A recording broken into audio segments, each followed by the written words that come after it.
So this video is about Prince Harry and the great art scandal of 2002. Now, poor old Harry's pretty disgruntled in spare when he talks about his great disappointment. He just started military training at Sandhurst, and a disgruntled ex-employee of Eton College, Sarah Forsyth, came out and said that it was actually her that wrote the text for his final art submission for his art journal that was to accompany a painting supposedly painted by Prince Harry, and she claims that the painting was actually painted by the head of the art department at the time, Mr. Ian Burke.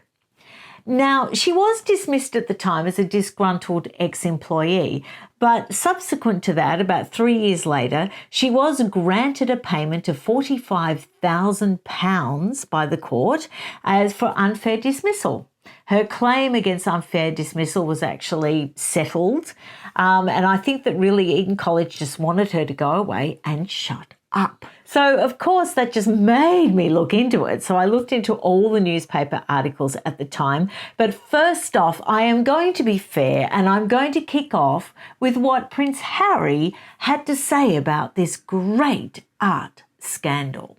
So Prince Harry says on page 83, Chapter 40, I completed my education at Eton in June 2003. Now, that's right around the time that Sarah Forsyth actually got the sack. So it could seem that poor old Sarah, they didn't have any more use for her once Prince Harry happily graduated and started off at Sandhurst, because she wasn't actually a teacher, you see. She was actually employed in 2000 because she was a fully trained artist. So maybe Eton College sort of needed art teachers who could actually paint for their students, I don't know, rather than teach their students. But that's a shocking allegation, and it's only a joke. Okay, so Harry goes on and says that he felt really proud of himself by the fact that he completed and he did what he needed to do to get in for military training. And he said at that point there was a pause in his self-doubt, and he actually felt pretty good about himself. And then, he says, and then I was accused of cheating. Turn the page. After that dramatic statement, an art teacher came forward with evidence of cheating, which turned out not to be evidence of cheating. Well, actually, there was a little bit of evidence, but the court sort of poo-pooed Sarah Forsyth a bit about that evidence because she actually taped Prince Harry in a conversation without his knowledge. It was a bit crackly and really bad recording, and evidently it was cut off abruptly, and so it wasn't very convincing. But in this recording, evidently he did admit that pretty much she wrote his written submission for his art journal that was to accompany the painting. Then he goes on to say that he was broken-hearted and he wanted to release a statement. And he said he wanted to hold a press conference to tell the world that he didn't cheat. And the palace said, no, no, no, never complain, never explain. And so he just had to put up with all the papers and the tabloids calling him a cheater and calling him a dummy and saying he's not too bright. And then, of course, Pa said, darling boy, just don't read it. Now, let's be fair here. If I passed, we used to call it year 12 in Australia. When I passed year 12, if someone had accused me of cheating, I would have been really, really upset. And I probably would have felt exactly like Harry felt. However, having said that, I actually found Sarah Forsyth quite compelling. She gave a lot of detail about this Mr. Ian Burke, and I'm going to share that detail with you. Now, when Sarah Forsyth first got employed by Eton College, she was really happy. She was employed by John Booth. Now, John Booth was apparently a lovely man who was head of the art department at Eton College, and he was very well respected.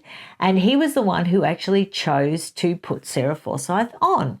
Like I said, she wasn't a trained teacher, but she was a fully trained artist. And he put her on a 2-year probation, and things went along swimmingly. But unfortunately, in 2002, he retired, and he was replaced by this Ian Burke.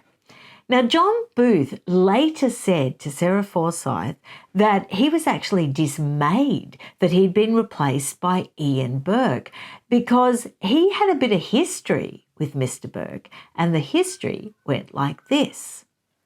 About 15 years earlier, Ian Burke had allegedly taken a pupil into town, an Eton pupil into town, and got rollicking drunk with this student, and to such an extent that the poor student ended up with alcoholic poisoning and had to be taken to a local hospital.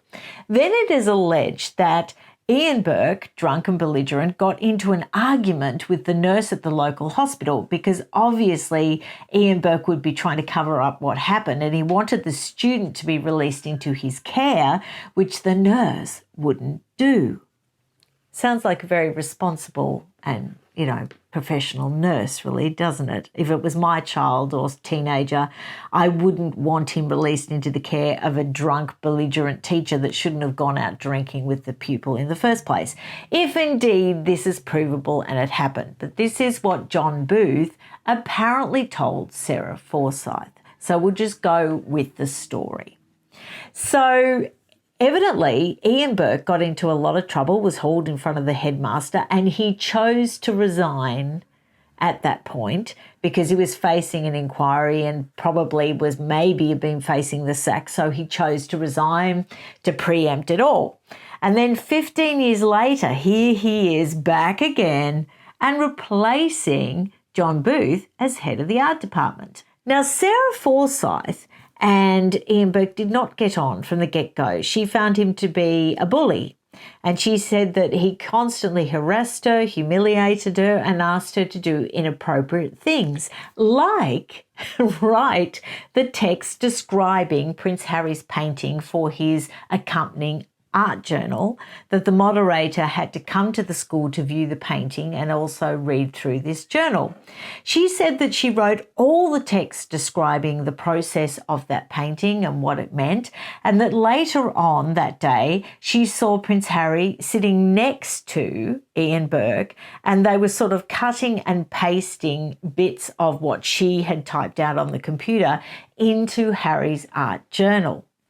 Now, the tape that she claims to have got that she presented to the court in her unfair dismissal claim was the admission from Harry that, yes, she'd written it all, basically, and that he'd written a couple of words at the most in that art journal. So that was her claim. Now, this is in about 2006 she got the payout. So she got the sack in 2003. So when she initially came out with her grievance and initially came out with her allegations, she sort of didn't really get anywhere. She couldn't get a reference from Eton because they were very put out by the fact that she'd opened up her mouth and that she was inappropriate.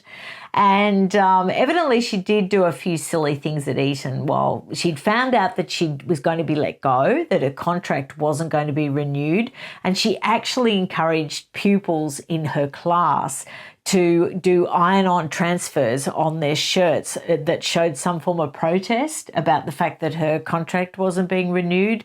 So that all sounds rather juvenile and immature, and that did not endear her to Eton's headmaster. And at that point, her goose was pretty much cooked.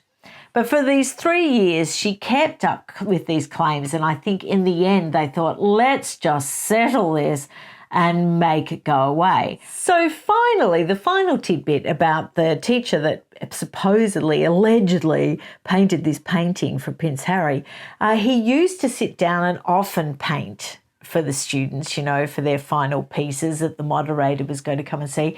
And they used to get him talking about betting and football and things like that and sort of flatter him and sit next to him, because if they got him talking about his favourite things, he would just keep painting and end up pretty much finishing the whole thing.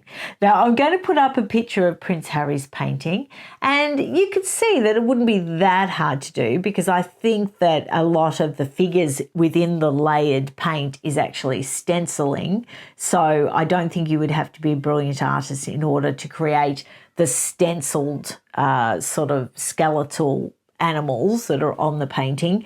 But as far as the actual layering and use of colour and all that sort of thing, I think it probably would have required quite a bit of talent. So I have a challenge for Prince Harry. Harry, if you want to prove that you really didn't cheat and that the teacher really didn't do this painting, produce another painting, love. Just paint another painting. That's what I would do. If you painted that painting, and I'm sure you did, because I'm sure we do not need to doubt the veracity of your statements, just paint another painting. And when Meg opens up her Instagram again, get the very first thing she puts up, a painting by her love, H. I'll see you all again really soon. Let me know what you think down below, and I'll be back soon. Bye.